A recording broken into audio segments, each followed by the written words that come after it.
adalah cerita tentang seorang teman saya yang berencana untuk pergi berkemah. Namun selama perjalanan, ia tiba-tiba mengalami beberapa hal misterius. Seperti apa? Ini sudah lama terjadi. Jadi, dia dan temannya, keduanya wanita, sedang mengemudi ke salah satu perkemahan.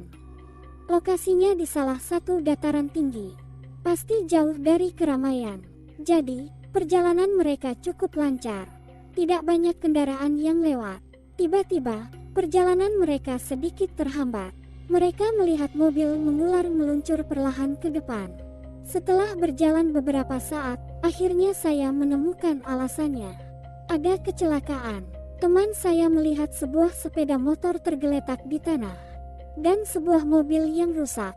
Polisi sibuk dengan pekerjaannya, sementara warga dan beberapa pengendara yang penasaran mengelilinginya untuk menonton. Ternyata itu pembuat jalanan jadi macet. Ketika mereka melewati titik kecelakaan, hal-hal aneh terjadi. Kunci pintu mobil yang dari tadi dalam posisi terkunci tiba-tiba terbuka sendiri. Temanku yang duduk di samping kursi pengemudi langsung melihat temannya yang sedang menyetir. Tapi teman-teman saya tahu bahwa tidak ada yang menyentuh kunci mobil. Itu temannya yang mengemudi, dan dia tetap memegang kemudi. Keheranan mereka belum berakhir ketika tiba-tiba kunci pintu terkunci kembali. Teman saya mencoba berpikir positif. Dia mengira mungkin ada masalah dengan sambungan kelistrikan mobil, sehingga kunci pintu bisa membuka dan menutup sendiri. Untuk meredakan ketegangan, ia pun berinisiatif memainkan lagu. Jenis sistem audio mobil ini secara otomatis memutar lagu saat USB dicolokkan langsung. Sekarang sound system sepertinya sedang menyortir lagu. Lagu diputar secara acak, lalu tiba-tiba satu lagu berhenti. Lagu yang terdengar asing karena dia merasa tidak pernah memasukkannya ke dalam ponselnya. Lagu ini dibawakan oleh seorang laki-laki. Pada saat ini, paduan suara tiba-tiba berbunyi, dan nyanyian seorang wanita datang.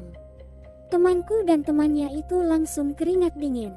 Karena suara perempuan yang nyanyi itu lebih terdengar seperti berasal dari kursi penumpang di belakang daripada dari speaker mobil. Hanya ada 2 orang di dalam mobil ini. Dia buru-buru mematikan audio mobil. Tapi nyanyiannya masih ada. Jalanan saat itu lancar, karena jaraknya yang cukup jauh dari lokasi kecelakaan. Juga, mereka hampir sampai di perkemahan. Temannya yang panik langsung tancap gas. Teman saya pun panik, karena meski mobil melaju kencang, nyanyiannya masih terdengar. Tiba-tiba, mereka melihat belokan tajam. Rem telat diinjak, mereka berteriak keras, tapi sia-sia. Mobil menghantam pagar dengan keras, dan dalam sepersekian detik pagar itu pun lepas, beserta mobilnya. Mobilnya jatuh ke jurang dan menabrak tanah berbatu.